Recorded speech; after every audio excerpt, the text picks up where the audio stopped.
So next week is going to be very busy. And on Monday, it's going to be the first day of the two-day CBN Monetary Policy Committee, the final meeting in 2018. That will be 19 and 20. Mark that down. Of course, if you're on the Market Street, you already know that by now. But this meeting will culminate in the briefing by the Central Bank Governor, Godwin Emefiele, in the afternoon of Tuesday, about 2 o'clock Nigerian time. We're covering that for you, as always, here.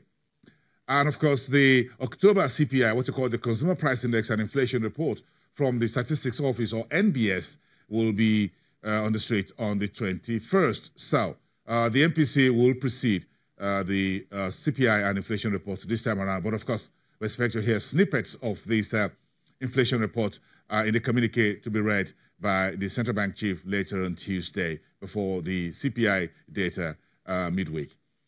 And, of course, we're taking all of that together, including backtracking to your Monday next week after the weekend.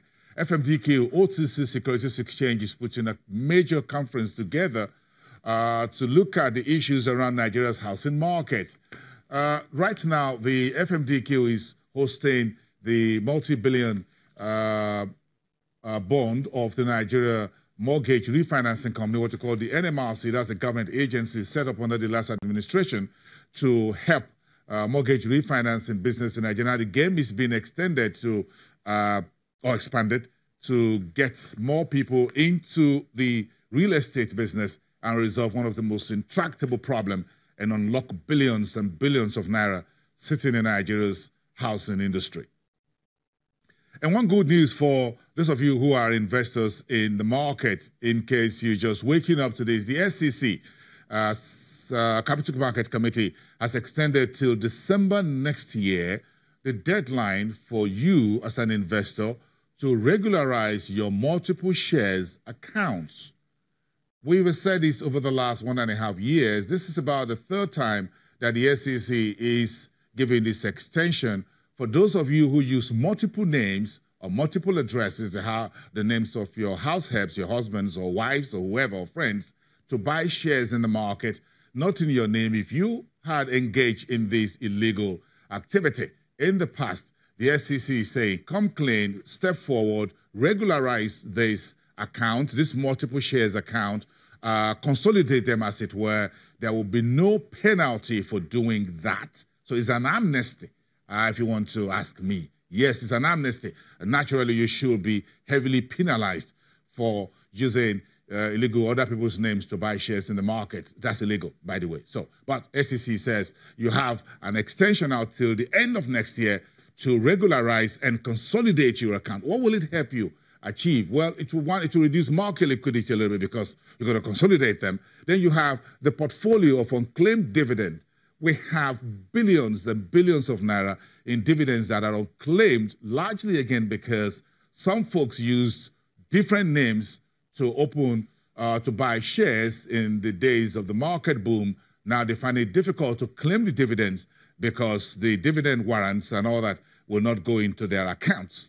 So if you had used your houseboy or house help name to buy shares, you can't claim the dividend because it's in the houseboy or house help's name. That's what it is. So, but you can get out of this sin and sin no more, at least by the end of next year.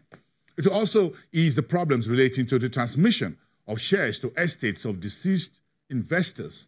In case you pass on, those shares will not belong to you and you're not getting dividend. Your families won't get it.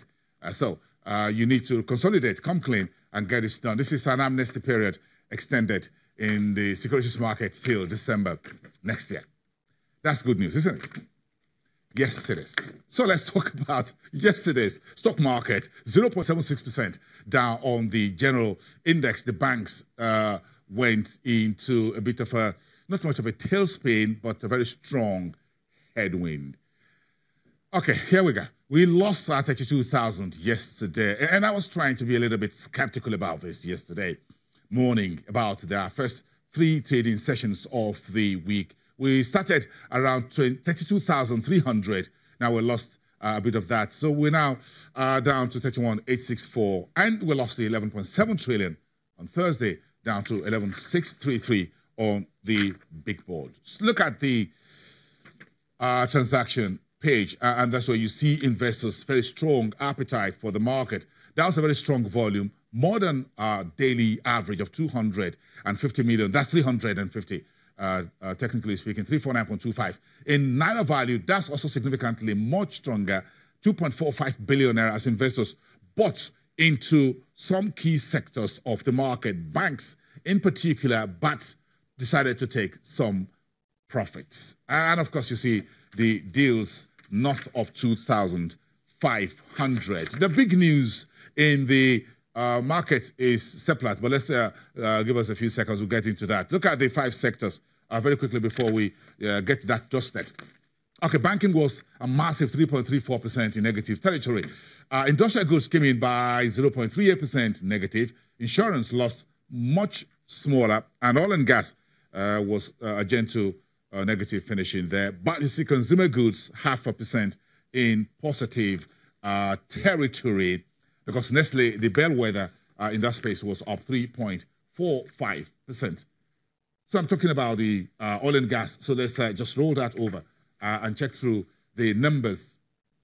Mobil lost 0.66%. That's the company you call Double One PLC under the new arrangement. Forte Oil was unchanged. Seplat also was unchanged despite the news that the President Buhari has signed on what you call the renewal of 3 oil licenses for Seplat till the year 2038.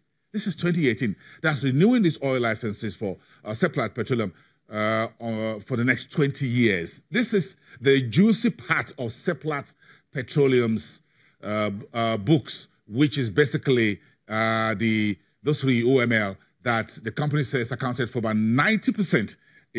Specifically, they said about 92% of their total oil production last year, on 100% of Seplat's gas production. How this come to the market today? We're going to hear that later on the program. But the big news is Seplat, Japol, a very small company by market cap, 5% in the green territory.